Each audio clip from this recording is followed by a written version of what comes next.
Welcome to the Open Adoption Project. I'm Lynette Nelson, and my husband Sean will be moderating a panel discussion in this episode as we talk about infertility. Today we're going to hear from 3 families who have experienced infertility. We'll hear from Clarissa and Lucas, Kylie and Chad, and Elise.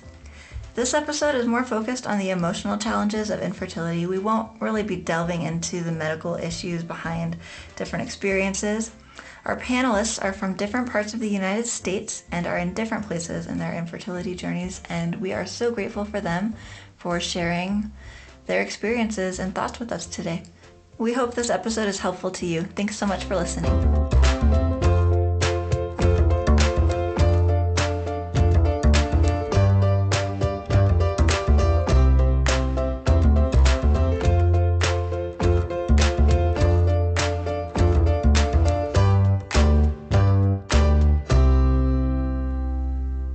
Okay, well, we are now on the podcast with Chad and Kylie, Lucas and Clarissa, and Elise. Thank you guys so much for being here with us. We're excited to hear from your perspectives and learn from you.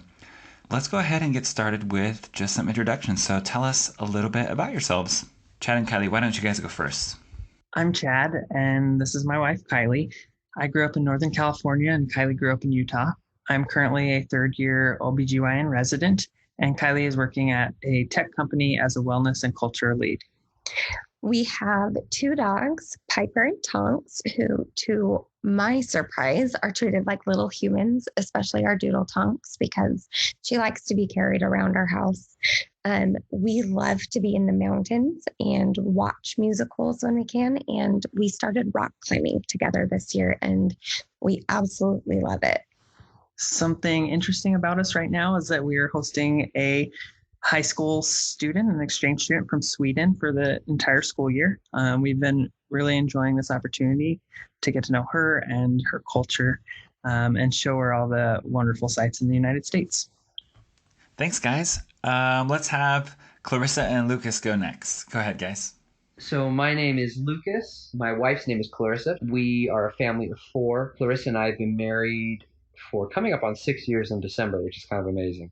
And we have 2 baby boys who are both almost 4 months old. I started a PR agency right out of college, so I've been doing that for 5 or 6 years, which is great. And I love the Oklahoma City Thunder in the NBA. I'm a huge NBA fan.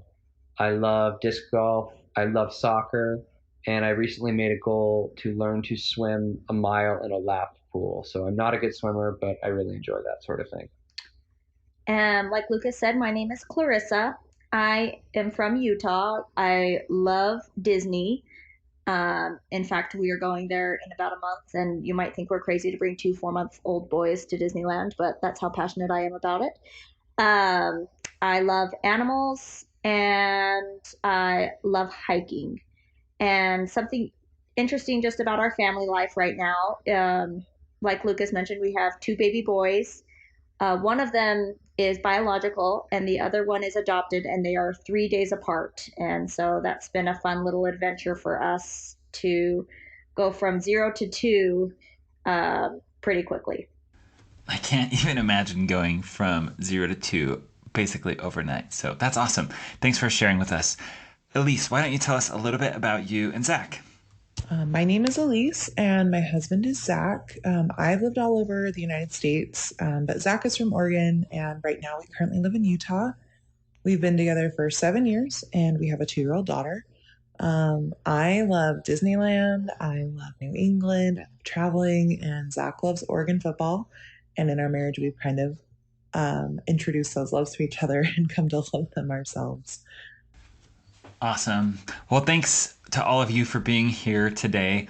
Infertility is a topic that comes up a lot in the adoption community and is one of the primary reasons people choose to adopt. Not the only, but a significant one.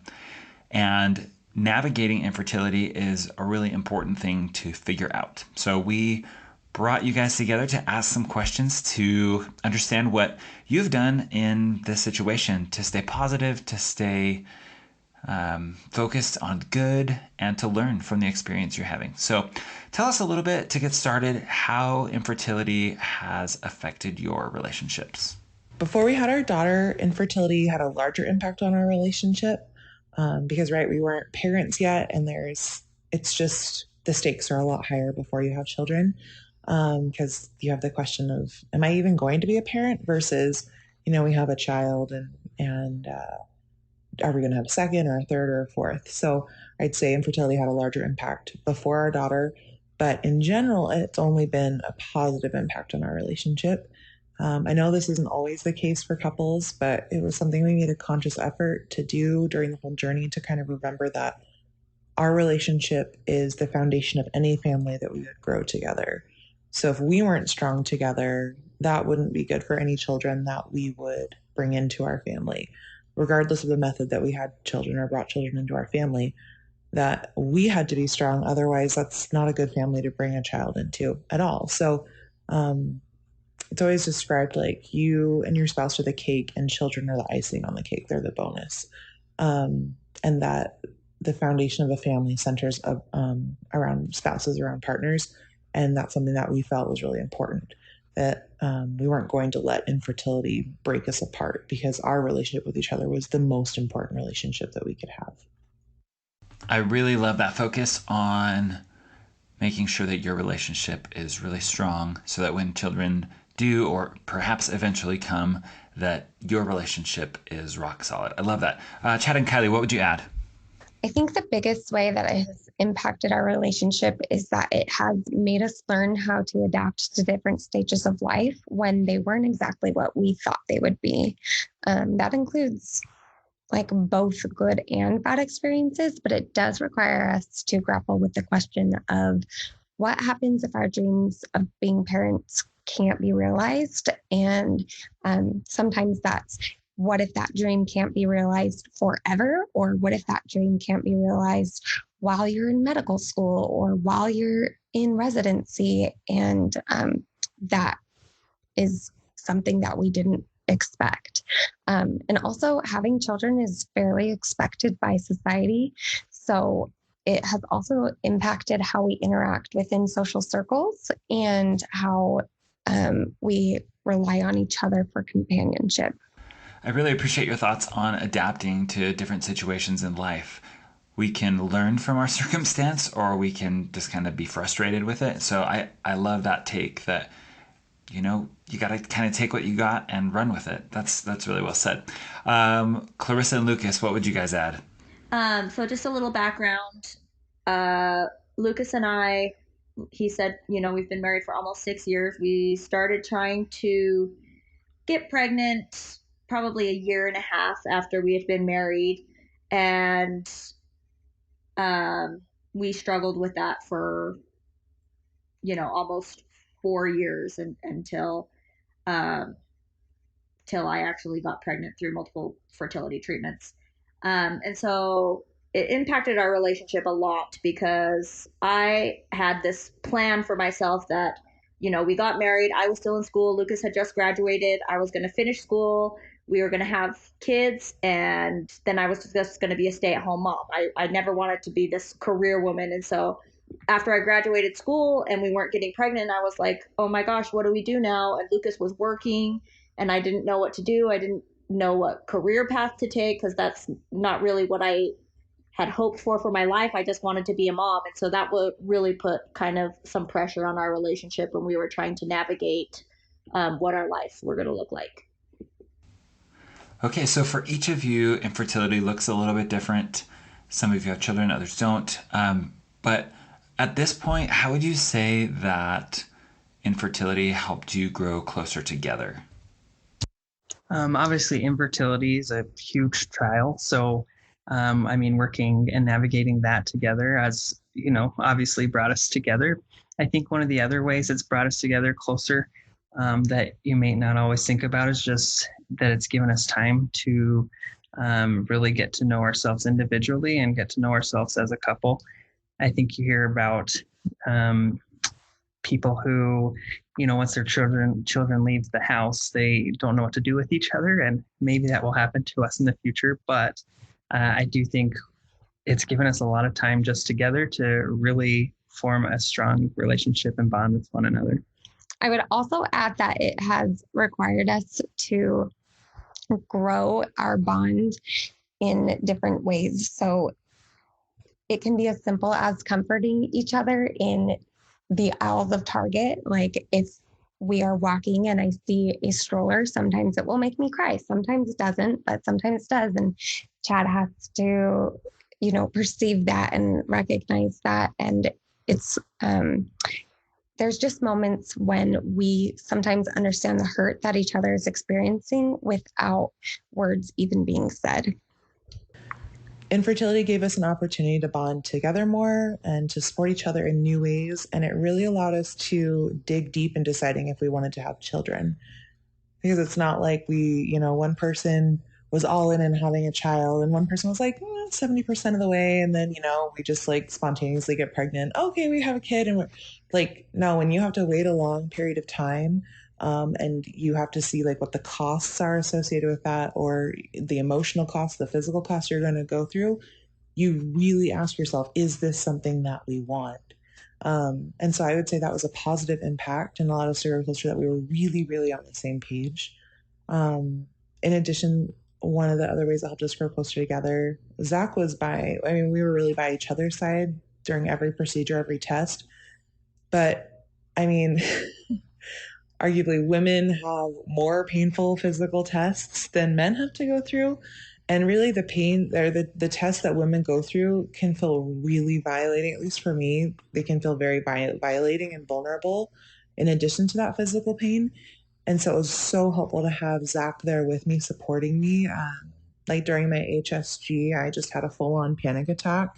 And had I been there alone, I can't even imagine how catastrophic that experience would have been like. But at least, I did have a panic attack, but having him there helped me manage that a lot better, and helped it kind of not be such a big experience as it might have been otherwise. And then also, infertility gave us just more evidence that we will always have each other's backs, that we can do really hard things together. It provides a really strong foundation. Whenever you're presented with a new challenge in life, you look back and go, well, we went through that and we went through that together, and we were unbreakable. Like, we can get through this next thing together. So I found like that was really, really important in helping us in terms of like a positive impact in our relationship. I really appreciate that sentiment of being kind of unbreakable as a couple after having gone through this together and how it strengthened you. Great. Clarissa, Lucas, anything that you'd add? Clarissa and I have talked about this, and for us, the biggest thing was probably that we had to learn. It sounds weird because this actually brought us closer together, but we had to learn to kind of get beyond ourselves a little bit. So we're very believing spiritual people, and we really learned to lean on God throughout this 4-year period where we were just having trouble getting pregnant. Um, I can speak for myself, and I'm sure I speak for Clarissa as well, that the nature of our prayers really they became more sincere. Um, Probably the first time in my life that I really needed to fast for something. I think that our relationship with Heavenly Father was strengthened, and because of that, our relationship was strengthened as well. I love that. I love hearing the positives and the good that has come out of the challenges that you've all had together. But I know that it's not all positive. I know that it's not all, being able to grow and learn together. So tell us, let's shift the conversation a little bit and talk a little bit about how infertility has challenged your relationships. Elise, why don't you start? We had to really learn to respect each other's processes. So if one of us needed alone time or didn't want to talk about something right then, we just had to kind of like let it sit and let the other person go through that process in their own way. I'm an extrovert, I'm a verbal processor, and my husband is the opposite. He's introverted, he's very reserved, doesn't really share emotions or talk about them. So he would often not want to talk about things, and I would need to talk about everything. So finding ways to compromise on that, respect each other's boundaries, finding other ways. So like for me, I confided in my mom. That way I wouldn't have to put all of that sort of burden on my husband if he wasn't ready to talk about it. And that was in the beginning. And then now that we're actually trying to have a second child right now, and a new challenge that we have this round that we didn't have the first time has been differing timelines and different approaches. So one of us has been more assertive, wanting to get retested early to get a jump on things to, so our kids could be closer together in age. And one of us doesn't necessarily feel the same urgency. So we haven't really been on the same page with that. And then like also one of us is willing to do like IUI, IVF, like whatever it takes. And one isn't necessarily like ready to jump into like IVF right now. And say those are kind of, I don't know, the challenges change after you already have a child. So this like the stakes aren't as high because you have a child. You no longer have this question of, am I going to be a mom or am I not going to be a mom, or am I going to be a dad, am I not going to be a dad? And now it's more of a question, are we going to have a second child or a third child? How close together will they be? But it doesn't, at least for us, the emotional stakes aren't as high, which has meant we have different approaches to things. In the beginning, we were both willing to do whatever, whenever, and to be really assertive about it. And now that we have a child, that's changed a little bit. So that's been kind of challenging, but nothing that we can't, navigate together. Lucas and Clarissa, what kind of challenges did you face as you kind of figured out that this was going to be part of your path? It just wasn't our plan. And so that was very stressful. We are both we like to be organized. So when things were unknown and things were up in the air in terms of what our family was going to look like, that put a lot of pressure on our relationship. I think just we don't know what was coming, and that was scary. Yeah. Kylie and Chad, anything you guys want to add? Aside from shattering our expectations for our life, which 20-year-old me had perfectly timed out finishing having our fourth child by the age I am right now, there are other challenges that we face as a couple due to infertility. I think one of the harder ones is that feelings about infertility are often fluctuating and our feelings don't always align. Sometimes one of us is more ready than the other to take the next steps. And also what those next steps are can differ in what our goals are. And it can even just come down to who is more able to talk about our infertility than the other at certain times. Yeah, and additionally, just an extra tier of complexity, I guess, is my job working as an OB. Sometimes, a lot of times, it's really rewarding to be a part of others' birth stories when we haven't had ours yet. But sometimes it's a struggle and it's really hard to be around that environment. And even bringing that back home and talking to Kylie about things at work, sometimes it's triggering. And like I said, other times it's really exciting. And most of the time it's great, but it can be difficult at times. I bet that is really hard. What tips would you all give to others that may be struggling with infertility? As Kylie mentioned before, we recently got into rock climbing together, which has been amazing. But really just the theme of finding ways to connect outside of the home has really helped me for coping. Other activities that I've gotten involved with was trail running. Back when we lived in Alabama, we lived close to a really awesome trail system. And that was my main way to cope with the trials of infertility. I was just running out in the nature. I don't think that infertility necessarily has to define, who you are and your relationship with your spouse. I think it's really important to be you and find other ways to connect and live. Yeah, I second that. I think that just finding new ways to push yourself so that you can be filling your childless hours with things you enjoy on your own. And it can come in so many forms, but I think it can be really easy, at least for me, to let what I sometimes perceive as a failure become my identity. And so just trying to utilize the time to become a more rounded person or do, healing work or whatever has been one of my ways of coping with infertility.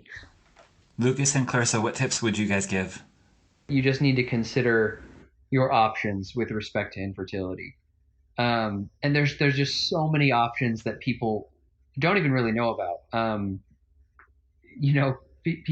People maybe watch on television kind of what works for somebody in the movies, or maybe they have a family friend that went through infertility issues, and they think that maybe it's kind of a one size fits all solution. When in reality, there's just so many um, different options out there. There's so many different doctors you can work with. There's a lot and things that we didn't even really think of initially. We got pretty involved with the foster care system in Utah, and we're licensed foster parents currently. That was never something that we had planned on doing or entertained while we were dating or even earlier on in our marriage. Um, I didn't know the difference between an agency adoption or a private adoption before we started looking into those things. So there's a lot of things that you can do to combat infertility and find meaningful solutions. And I would just recommend to somebody that they explore all of them, because there's surely something that can work for you. There's something that will work out in the end. Also, something that was actually kind of a blessing for us in disguise, even though coping with the infertility was so hard, was it gave us a lot of time to spend just us together. And so we developed a lot of hobbies Cool. That we did together. That was really, really fun. And that brought us really close together. And I think it just deepened our love for each other. Those are really good thoughts, guys. Elise, what other advice would you give for coping with infertility to couples that might be in that situation? Don't blame each other and keep each other as your number one focus. So sometimes with infertility, it can be medical issues with both partners. It could be just one partner or just the other. And in the cases where it might feel unbalanced, where maybe it's just like the woman has like PCOS, or maybe it's just male factor infertility, or it's imbalanced where like there's 80% of the burden is on one side or the other. Like, don't blame each other. And if one partner is feeling like, oh my gosh, it's 100% my fault because like your tests are fine and my tests aren't, don't let your partner sit in that feeling of grief or that feeling of guilt. And then similar, just like honor each other's processes, whether it's needing alone time or needing someone to talk to, respect each other's boundaries. There's a lot of opportunities to talk and to support each other. And you may have differing perspectives, differing approaches. So always listen to understand. Don't listen just to respond or refute or try to like push forward your objective. And if you can, always go with your partner for as many tests or procedures that you can go to, unless they feel very strongly they don't want you to go. Sometimes I think we can be like, oh, like if like it'd be cool if you could go, but it's fine if you don't. When like really in their heart they're like, yes, I need that support. And sometimes we won't, even with our partner who we feel like maybe the closest to, we won't necessarily advocate for ourselves and say, yes, please come with me to this HSG, or please come with me to the IUI, or please come with me, to the semen analysis. We may not explicitly say those things that we need. And so unless your partner is like feeling very strongly like, no, I do not want you here, make the point to go with them, because you never know if they aren't willing to like really tell you what they need and they're just like, yeah, it's fine. They may secretly wish that you were there to support them. So whatever you can, if you can clear your schedule or take time off from work or whatever, do what you can to support them when they're going through their stuff. Thank you, everybody. I think that's a great list of ideas. We'll throw together an Instagram post that kind of collectively gets all of those thoughts together. So this next question kind of goes back to something Kylie mentioned earlier about societal norms, but what would you wish that people would or wouldn't ask you when it comes to infertility?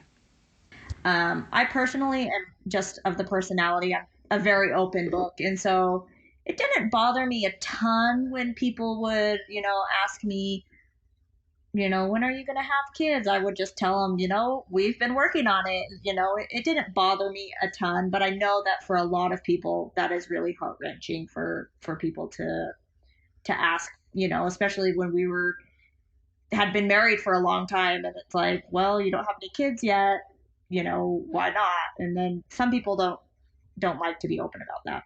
And the other thing as well is, I guess, the flip side of this question, right? What do you wish that people um, would ask about as opposed to would not ask about? Is, and again, this might just be the way that we are. Clarissa's very open book, and she would admit that. I think she just did, actually.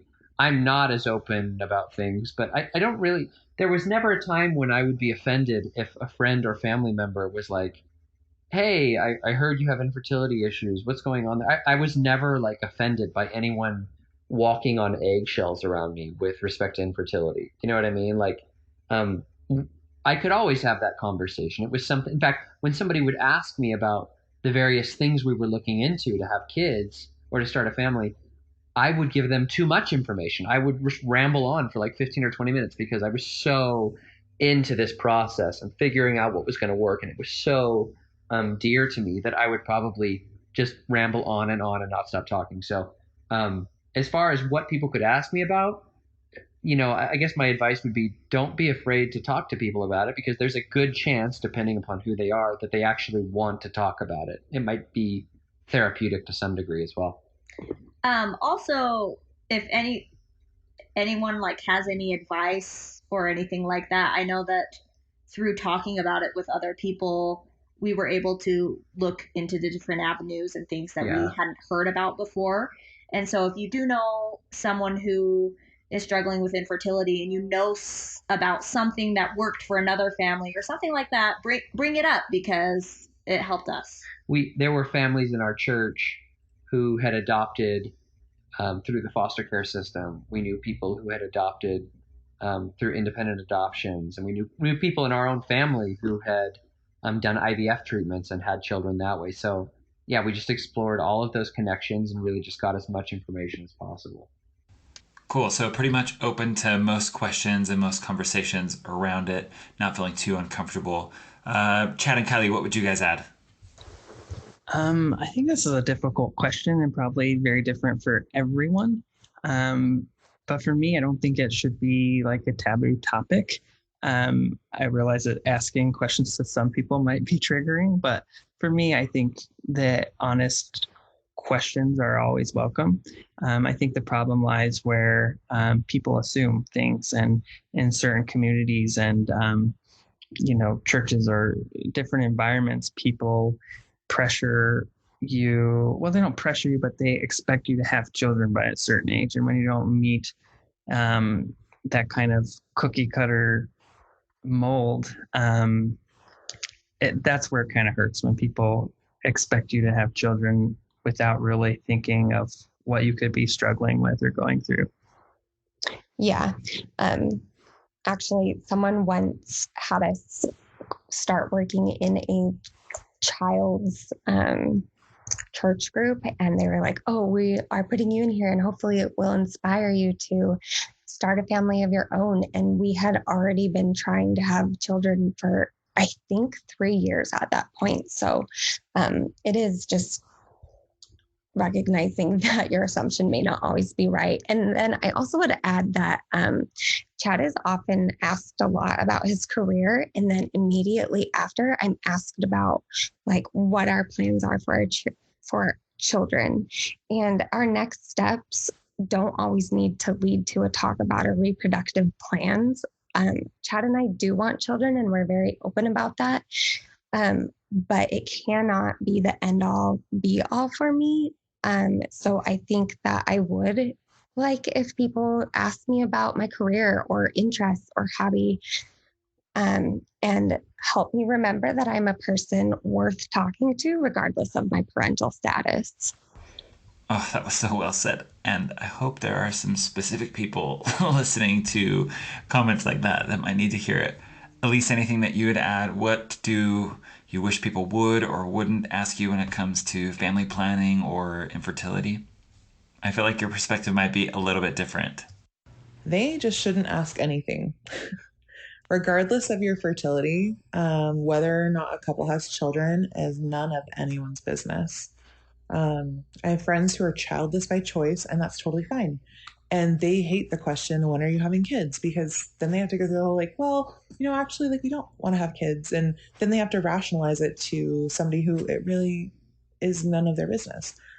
So I'd say, if you're a close friend and your friends have confided, your loved ones have confided in you, like, oh, we're trying to build a family, or we're hoping to have kids soon, or maybe they've sought your support, then it makes sense to ask how they're doing. But otherwise, if you haven't been like invited into that situation or you don't know much, I think questions about family building are off the table. Um, Similarly, if you know someone is having fertility struggles or is just trying to conceive in general, unsolicited advice is also not appropriate. I've had people tell me like what positions we should use to have a baby, how often we should be having intercourse. Most of them have been complete strangers. One of them was a former boss of mine, like so inappropriate. Literally, one was a woman in line at Costco who she was talking to us, and she was like, "Oh my gosh, how long have you guys been married?" And we're like, "Oh, a couple years." Well, why don't you have children yet? And we were like, "Well, we're trying."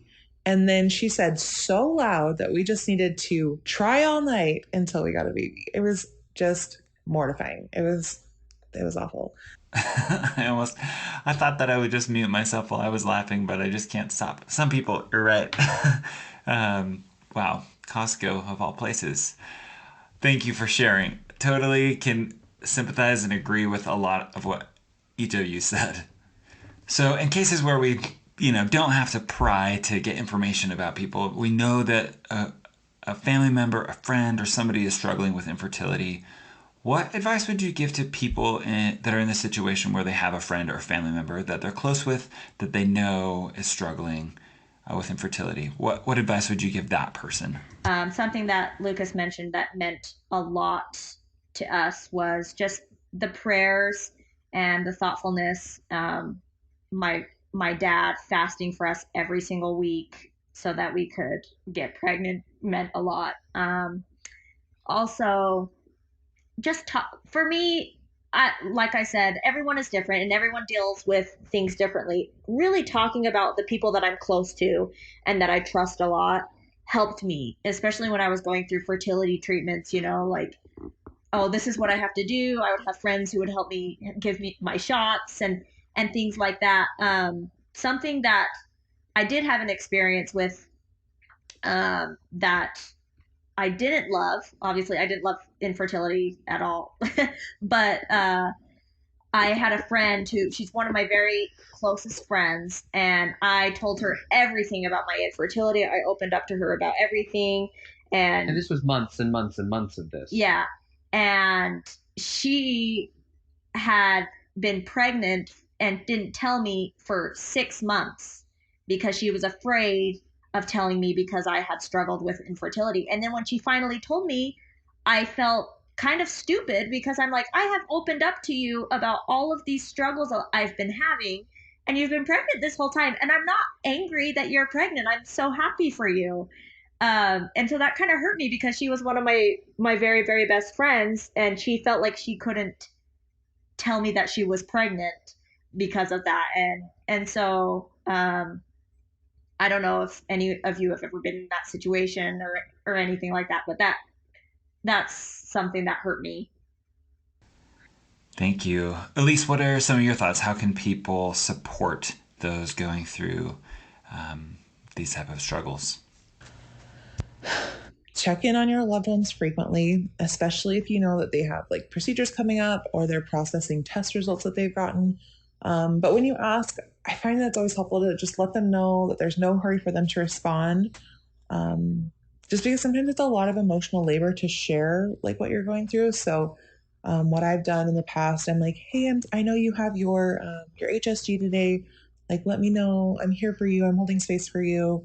If you need to talk, let me know. But no pressure to respond because I know you're probably dealing with a lot right now. So just even something like that, like knowing that they're on your mind, but you're not, you don't owe that. They don't owe you results or they don't owe you a narrative is helpful. And that's been helpful for me when people have offered that support to me.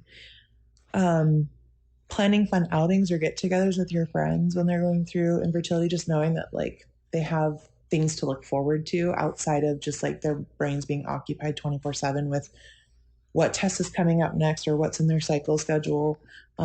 If they've just done IUI or IVF, that 2 week wait or 3 week wait is really, really hard to find things to occupy your time and occupy your mind. So planning things to do together can kind of help that time pass. And then I'd also say for ways to support your loved ones, acknowledge their pain, but don't try to fix it. So that goes into that unsolicited advice territory as well. You can just say like, "Wow, that sucks. That's really hard, and I'm really sorry you're going through it." Just letting them vent and validating their experience can be super, super supportive. Kylie and Chad, I'd love to hear some of your thoughts on this too. Like Chad said about like what people can and can't ask about, I think that it really depends on the person. But for me, telling me that I'm better off because I get to sleep uninterrupted or I get to have more time to read because I'm childless, that hurts me. And I understand that there are days that parents are exasperated and tired and probably looking at my life. That it seems like a dream. I have a lot of time to myself and I get to do all my favorite hobbies. But the majority of the time, I would give a lot of my hobbies and time to myself to have those sleepless nights in return to holding a sweet baby that I am raising. I think probably the most important thing is really just to show love for people. And maybe that goes without saying. That's probably the answer for a lot of things. But honestly, when I think about a good example of this, it would be Sean and Lynette. They were really good friends to us when we were at undergrad, and they never let the fact that we didn't have children get in the way of becoming friends with us. I feel like that happens a lot where we aren't necessarily included in groups simply because we don't have children and we don't, like I mentioned before, meet the mold, I guess, of certain communities. But Sean and Lynette, they always invited us over and we hung out and had good times, and they always showed love for us and cared for us. It's also important that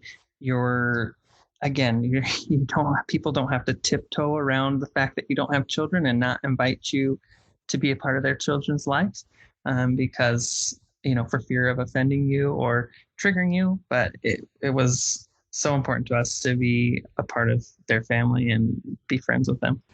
And it was important for us, for you guys to be part of our family. And we were so sad when you guys moved away, and our kids too. And I love that you highlighted that, like, people are in different phases of life and people struggle with different things at different times, but that doesn't mean we should exclude people from different social circles or, treat people differently because they're in different stages of life. So thanks for highlighting that, and thanks for the sweet shout out. All right. We talked a little bit about this before when you gave some tips to those struggling with infertility, but what advice might you give them as maybe some parting words for them? There is nothing wrong with you. Don't let infertility write a story about who you are, because you're not any less of a woman or a man because of your test results. Something that I really struggled with personally was I'm not worthy to be a mom, and that's why I can't have children. And that's just not true. Like that's like irrationally untrue. So please do not let this experience, this journey, it's really hard. And don't make it worse on yourself by letting it write some story about who you are or your worthiness as a result, because it's not true. The other advice is it's really hard, but try to find the really amazing parts of this season of waiting and try to make memories together with your partner. So for Zach and I, we had a few extra years to be really selfish, to go on trips more easily, to sleep in, to have more spontaneity. We were able to save more money, and we were even more prepared to be parents. I did even more research into like, okay, when we have a child, here's like some developmental things that we can do. Here are things that we want to do early. It just gave us more time. And we really got to dig into our relationship and make really special memories, just the two of us. We traveled a lot and I checked a lot of things off of my bucket list. Looking back, I really, really value the years when it was just the two of us. So don't put your life on hold until you have children. And then advice like medically, don't be afraid to get a second or third medical opinion. During our very first consultation, the fertility specialist said it was 100% my fault for being overweight and that a woman of my size could never get pregnant. And for reference, I'm about a size 18. I'm almost 5'10", so I'm like tall and broad. And he said that if I really want a baby, that I needed to exercise some self-control with my eating. Like all it takes is a little self-control, and then you can have a baby. What better motivation is that? It was so insulting and demoralizing. And he said all of that without any test results. And for me personally, I have a history of disordered eating, and it was really, really bad for me. And I spiraled really hard after that. We did our initial testing at that clinic, but I said I was never going to go back to that doctor because I felt like he was practicing lazy medicine and was really fat phobic. And after our test results, it turns out that our infertility had nothing to do with my weight, and I actually had a really easy pregnancy and delivery. So get other opinions. If it doesn't feel right, if a clinic doesn't feel right, find another clinic or find another doctor. Find somebody who will advocate for you, who you feel like has your best interests at heart. Listen to your gut. If something doesn't feel right, ask more questions. They are the experts. They should be able to answer the questions that you have. Ask all the questions you need to ask until you feel comfortable, and you have clarity. You will often have to be your own advocate. Clinics aren't great at communicating, so sometimes you are going to have to take the lead in calling to get test results that they said that you might have today, or calling to get clarification on when your cycle actually starts, or how the medication is supposed to be administered, things like that. Clinics also have made mistakes in the past with patients where maybe they mix people up or they prescribe the medication wrong or dosage. So just double check your cycle schedules, your prescriptions, things like that, and don't be afraid to be annoying and ask questions. Callie and Chad, what would you add? What advice do you have for those that are facing infertility? Um, the emotions for me with infertility are cyclical, and I used to feel a lot of shame when I would have feelings of gratitude for having time to better understand who I am as a person, or um, explore my relationship with Chad. And that would compound because I would feel really hurt when people would say things like, at least you're young, or at least you get to have this time with Chad. And so just make me feel ashamed that I was feeling grateful if I was then feeling hurt. Um, and so it has helped me to practice recognizing that two things can be true at once. I'm not perfect at this, but when I can remind myself that I can be utilizing this unexpected time to explore my personhood, relationships, and goals, while, while I also can be mourning what I thought my life would be. Sometimes one of these emotions is more intense than the other, but that doesn't mean that the other thing isn't true. And I am not an awful person if I am enjoying my life without kids. Clarissa and Lucas, anything that you'd add? I think Clarissa and I sometimes planned a little bit in like a worst case scenario. Like we would talk about, and maybe this is more me than Clarissa, but I like to plan things in my brain, worst case scenario, just so my expectations aren't too high, right? And that's with everything in life. And sometimes when we would be, having pillow talk or whatever, I would say, if we can't ever have kids, blah, blah, blah, blah, blah, or it'll be okay because of X, Y, and Z if we can never have kids. But in the back of my mind, the more that I explored the various options that are out there for people that have infertility, the more I never really thought that we were never going to have kids. There was always something that could happen. Um, there's obviously artificial insemination, there are IVF treatments, but even on a more specific, like finite level, there are different kinds of IVF treatments. Like I said, we explored foster care, we explored agency adoptions, private adoptions, just a host of things that you can do to find a solution. So, if having a family or starting a family is something that's really important to you, it can absolutely happen. My advice to others experiencing infertility is something that we've already kind of previously mentioned, but I just want to go into a little bit more detail, is just to be open. When we had been trying to have kids for, about a year, Lucas had met this family who had done foster care, and he came home and said, we need to look into foster care. Yeah. And I immediately was like, I'm not doing that. Like, that's way too hard. I want to have a biological child. Like, that is not what I want to do.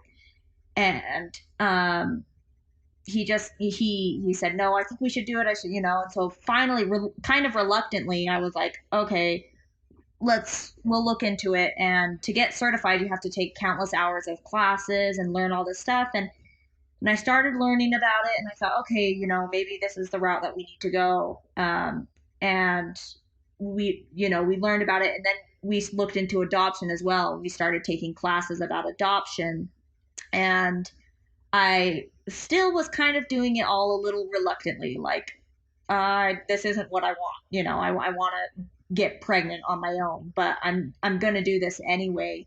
And while we were doing that, we were doing countless fertility treatments, and I had done multiple that failed until I finally did get pregnant. And so after fertility treatment and fertility failure, we were kind of like, all right, we probably need to move forward with these other options. And we kind of decided, okay, this is the last fertility treatment that we're going to do before we look into something else. And that's the one that I ended up getting pregnant on. But something that really interesting, well, just miraculous in my opinion, that happened was when like we mentioned earlier, we have two boys and one is adopted. And so when I was pregnant, a situation came up for us to adopt another boy who was due the same time that I was due.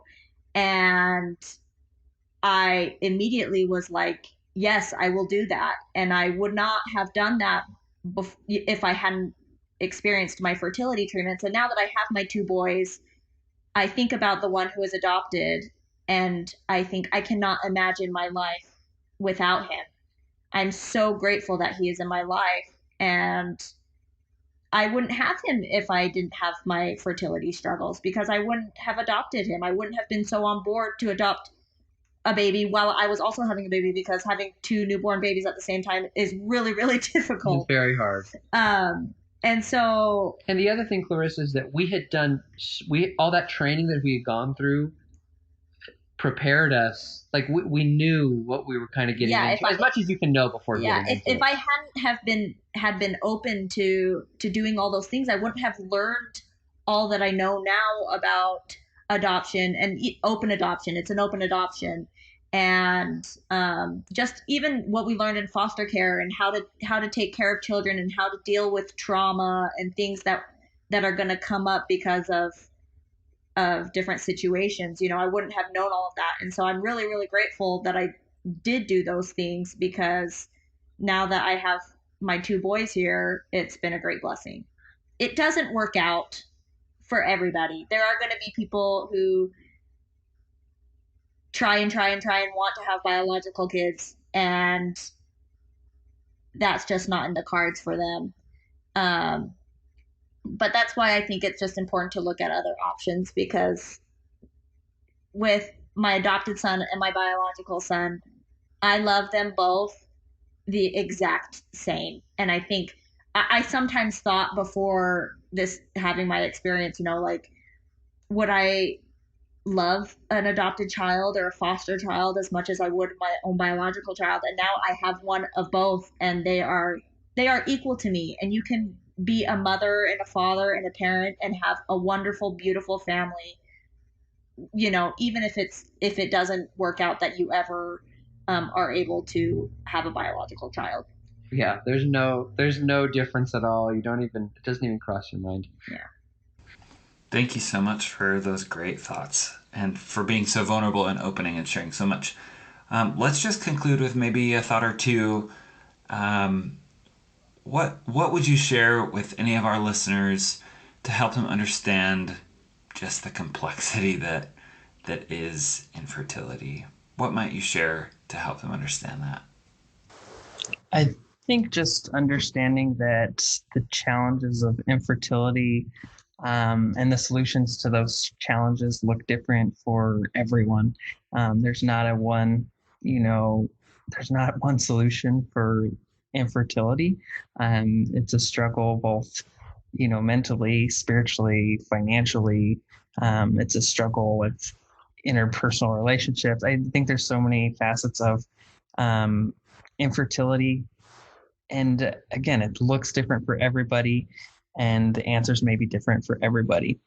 So I think just understanding that and not trying to apply your anecdotes or your solutions from friends' issues with infertility to others.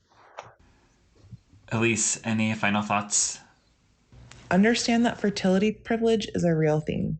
Some people can have children so easily, and when they brag or they joke about it, like, oh, my husband just sneezes and I get pregnant, or we put our dirty laundry together and I get pregnant, it can be so hurtful to those with infertility. It can be so hurtful because we can't build our family in the same way, and it will never be that easy for us. Understand that pregnancy announcements are also really hard for us, even if we now have a child. Infertility casts a long shadow, and the grief and pain of that experience continue even after becoming parents. Infertility is a diagnosed medical condition that doesn't go away after you become parents. Having a child only cures childlessness, but not infertility.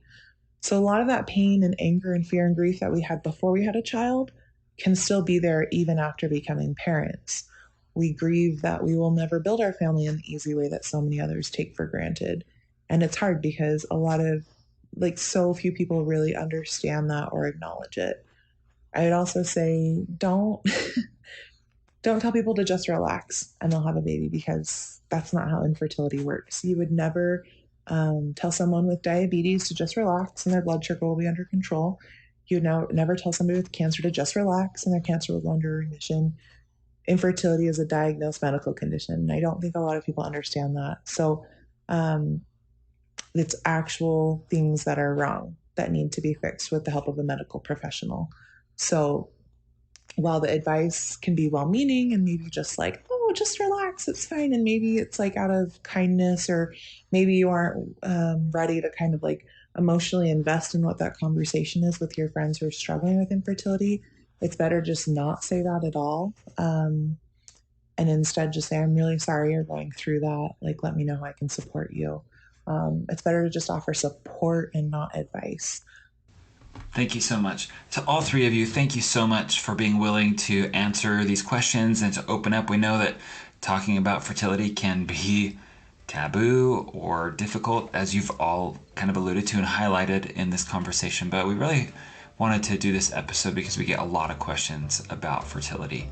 And all three of you as couples are in different stages of fertility and have had many different experiences. So thank you so much again for opening up and sharing with us and sharing with our community to help people be more sensitive, more educated, and ultimately kind and understanding in something that they might not be familiar with and aware of. So thank you so much.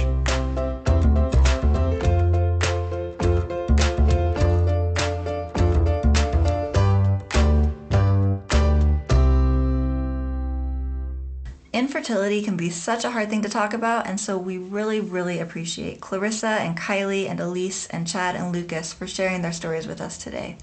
Thank you so much for joining us for this episode of the Open Adoption Project. We'll be back next week with a new episode.